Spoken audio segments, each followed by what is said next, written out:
Erin negre koyne bari arar mano shajo hujjo to jelan mazu roite go jel khanam mazu poser. Uascha tirecha tarar hujjo de pat na var fani na var. Haje 15 বছর চলে জুলুমত বানার শান্তি না হবে এজো.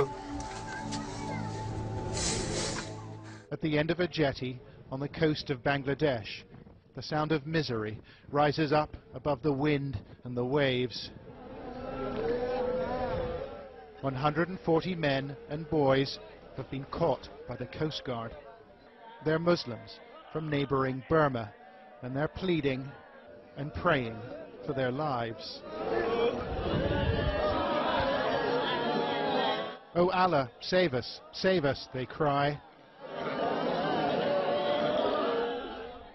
But the officers aren't listening. After weeks of violence in northwest Burma, members of the Muslim minority, called the Rohingya, are trying to flee. But no one wants them. An officer takes photos. His colleagues hand out water and a packet of rice, and then they order the group back out to sea.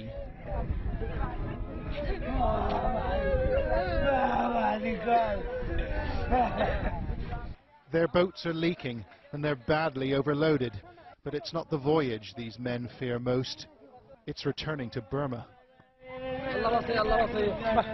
"They'll kill me," says this man. An officer from the Coast Guard replies, "Allah will save you. Now go back." In Burma's Rakhine state, the fires have been burning for weeks. Homes have been razed and lives taken by hate-filled mobs. Ethnic Buddhists and the minority Muslims blame each other for the violence, but the facts are hard to come by. International NGOs have pulled their staff out, too dangerous, they say, while Burma's government won't let independent observers in. Right now, the situation we're looking at right now on the ground is it's very, very difficult to get an accurate picture of what's actually going on. Information is scarce, but our camera team found people willing to talk. Rohingya refugees who'd made the crossing to Bangladesh, avoiding army patrols and the Coast Guard too. Some are hiding in farmers' shacks, and others have been taken in by sympathetic locals. Our team spoke to one traumatized family not far from the coast. They told us they had suffered greatly in Burma. "My sisters, brothers and other relatives were burnt alive. They burnt my own children. We couldn't bear it anymore, so we came to Bangladesh. The Coast Guard turned us back 3 times, and we floated at sea for 4 days and 4 nights. And then we managed to sneak in. 3 of our children were burned to death in Burma. Another 2 died in the boat getting here."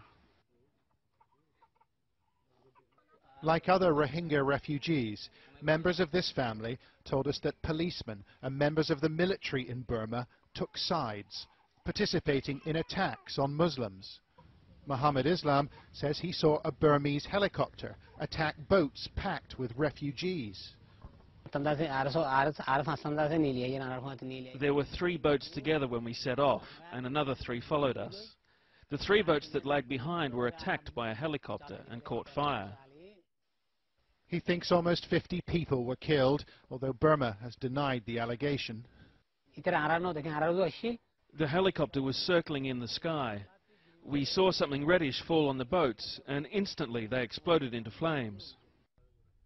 300,000 Rohingya already live in Bangladesh, many in this desperately overcrowded refugee camp.